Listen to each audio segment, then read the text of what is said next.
Hi, my name is Doina Sibotari, or as we pronounce it in Romanian, Cebotar.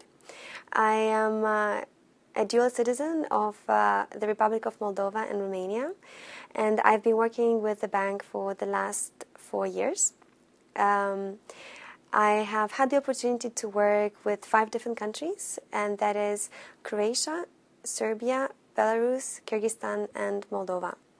And today I would like to speak to you a little bit about the differences between the few nations that I've had a chance to work with, as well as the similarities between them.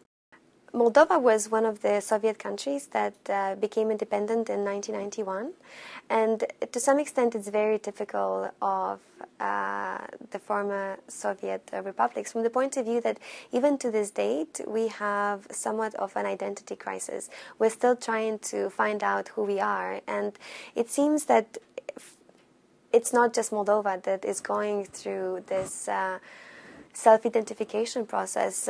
It's something that I've seen in the Kyrgyz Republic, something that I hear about the citizens of Tajikistan, Uzbekistan, where the former Soviet Union created republics and created borders that would have not naturally arisen. So there are major, talking about the former Soviet space, there are many differences in terms of the languages that we speak.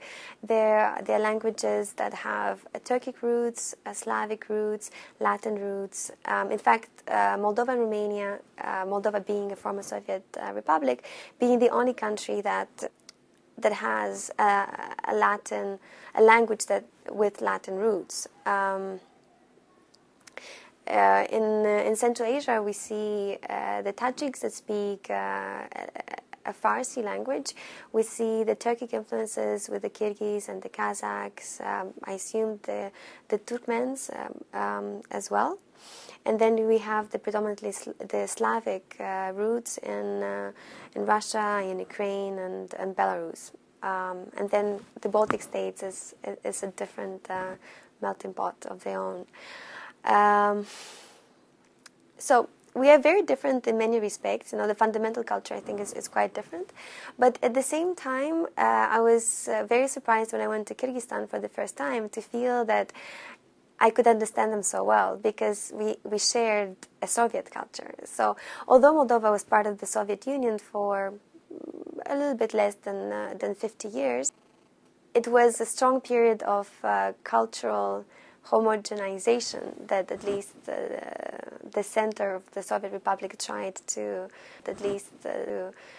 ensure and create a common Soviet identity. And so when you go as a Moldovan or as a Russian or as an Estonian, when you might go to Central Asia, you might find yourself understanding these people very well because, and having many cultural reference points together. It's a lot of the golden movies of the Soviet period were widely shown and very much loved in the entire Soviet space, and many people refer to them even these days.